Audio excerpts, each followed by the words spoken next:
supply and demand.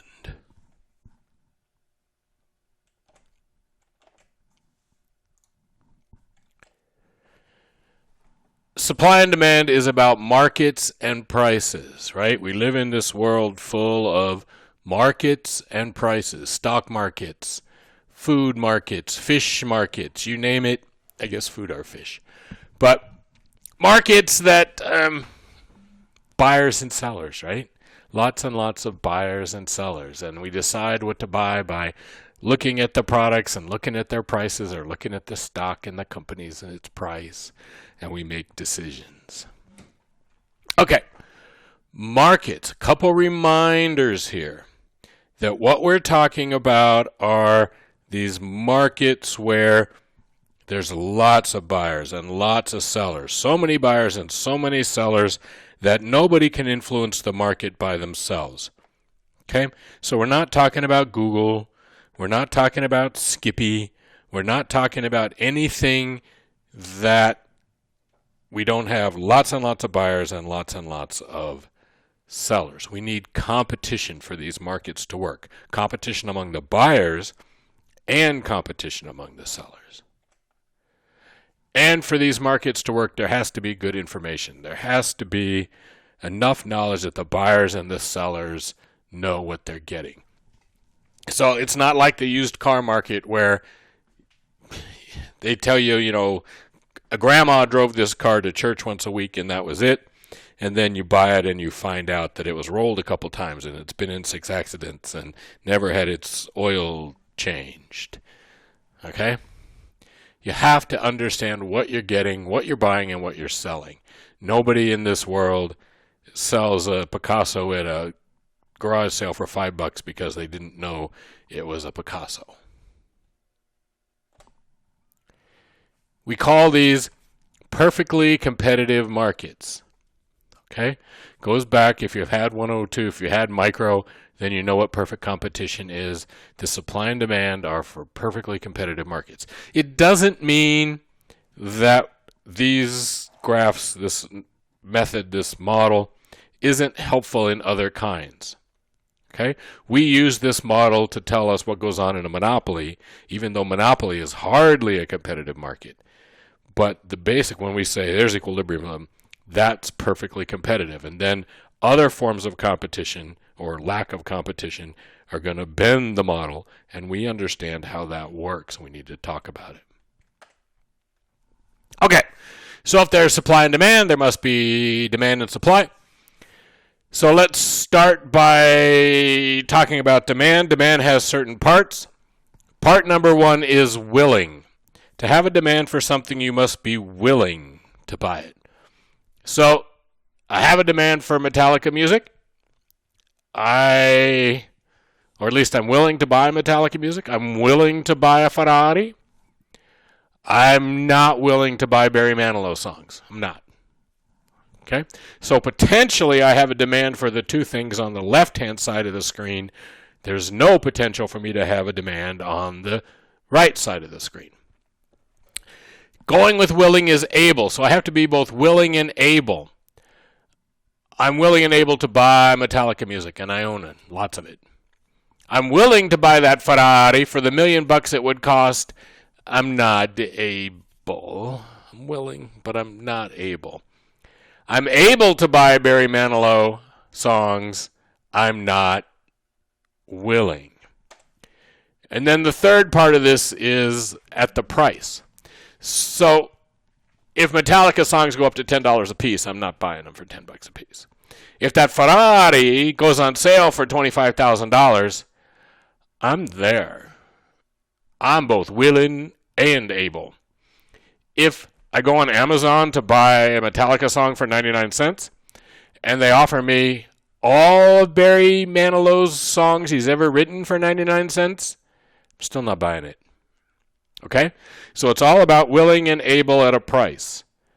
Willing and able at a price. So we can write that all out just to make sure and get some terminology going. We have these words, quantity demanded, not demand. Okay? Not demand. The quantity quantity demanded is the amount of a good or service we're willing and able to purchase at a given price. So the quantity demanded is the amount that we're willing and able, right? Willing and able to purchase at a given price. So there's cans of stuff there. If those cans of stuff, if I go in and, there's some chili and it's 99 cents and I like that particular, I'm out of there. If I go in and I'm thinking, hey, maybe I'll get a can of turkey chili and make some whatever, and it's $10, $15, $20 for that one can, I'm not there, right? Willing and able to purchase at the given price. Quantity demanded. Okay. We need to learn 2 words of Latin. Those 2 words are Ceteris Paribus. Some people say Ceteris Paribus. You can do it either way, and then other people will be mad at you no matter which way you say it. I always say Ceteris Paribus. Ceteris Paribus means all other things being equal. Now, what this means is that when we do these analyses, we need to change one thing at a time. Okay? If I think that my car's not driving as well as I can, or as it could, and I put new tires on and tune it up, and now it drives great, which one of those 2 things fixed the problem? I can't separate them out. What I should have done is done one of them. I should have gotten the car tuned up. Well, if that works, I'm done. I'm happy. If that doesn't work, then I fix the tires. Maybe it took, okay?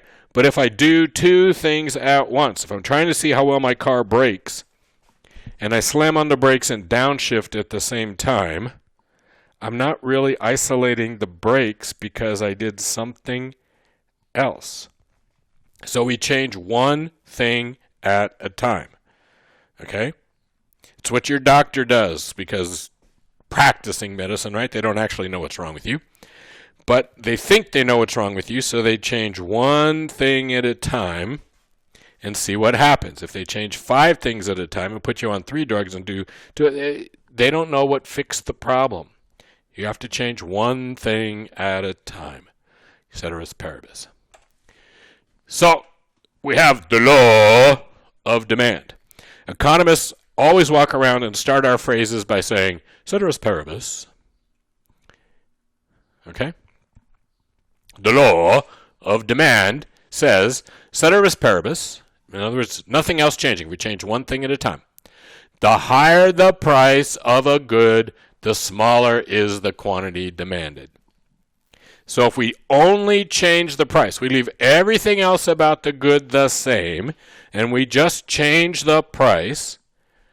If we raise the price, the quantity demanded is smaller. If we lower the price, the quantity demanded is larger. In other words, consumers prefer low prices. Ceteris Paribus. Consumers prefer low prices. That's the law of demand. Okay? Consumers would rather have low prices than high prices. But we say it funny, or you can throw the word inverse in there if you want. There's an inverse relationship between price of things and the quantity demanded. So the price of gasoline goes up, we'd prefer to buy less gasoline. Why? So part of this is what we call relative prices. It has nothing to do with your aunts and uncles. Relative prices. So here we have, and I use a lot of food examples, maybe because I'm hungry a lot, but I use a lot of food examples. So we're at In-N-Out Burger, right? The double-double is $3.25. The cheeseburger's $2.25. Is everybody with me on that? Double-double is $3.25. Cheeseburger, $2.25.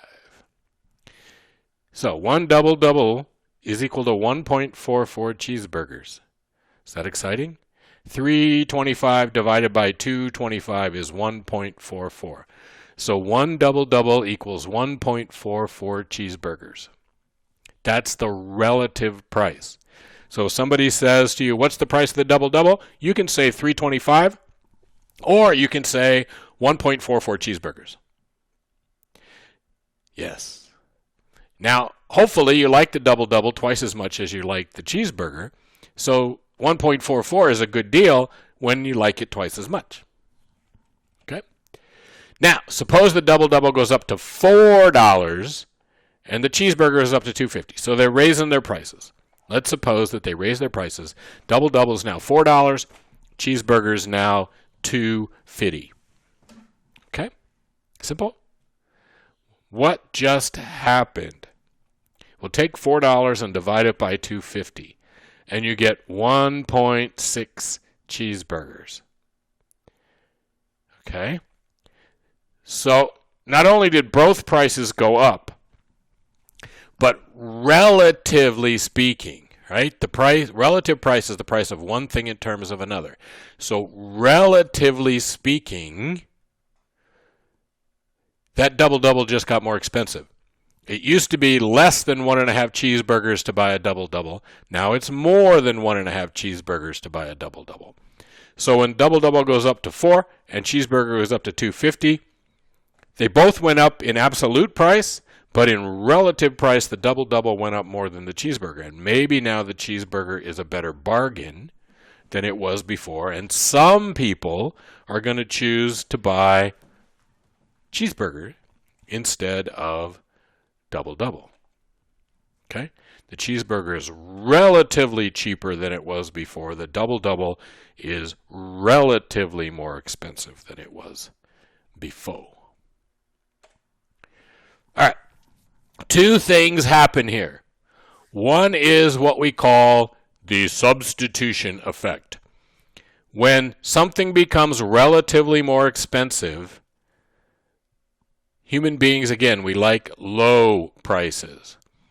So if we like to go out and get a fancy steak at the steakhouse, but the price goes way up, maybe we substitute to a lower price steak. And so if we're big steak eaters, I'm not a big steak eater. I eat the chicken at Outback. I know that's sad. But if you believe in the steak at Morton's, and all of a sudden it's way, way, way, way more expensive than it used to be, you're going to substitute toward Outback.